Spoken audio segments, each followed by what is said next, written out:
A few years ago, I felt like I was stuck in a rut.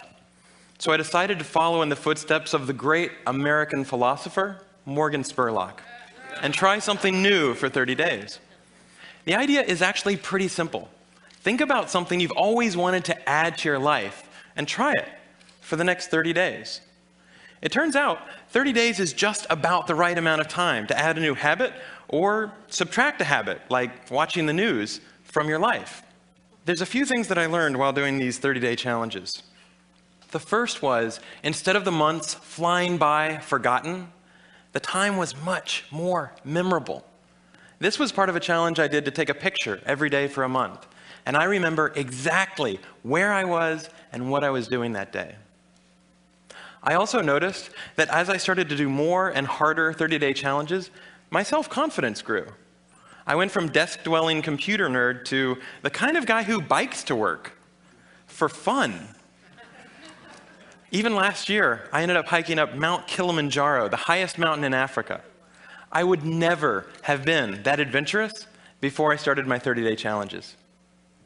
I also figured out that if you really want something badly enough, you can do anything for 30 days. Have you ever wanted to write a novel? Every November, tens of thousands of people try to write their own 50,000-word novel from scratch in 30 days. It turns out, all you have to do is write 1,667 words a day for a month. So I did. By the way, the secret is not to go to sleep until you've written your words for the day. You might be sleep deprived, but you'll finish your novel. Now, is my book the next great American novel? No, I wrote it in a month. It's awful. But for the rest of my life, if I meet John Hodgman at a TED party, I don't have to say, I'm a computer scientist. No. If I want to, I can say, I'm a novelist. So here's one last thing I'd like to mention. I learned that when I made small, sustainable changes, things I could keep doing, they were more likely to stick.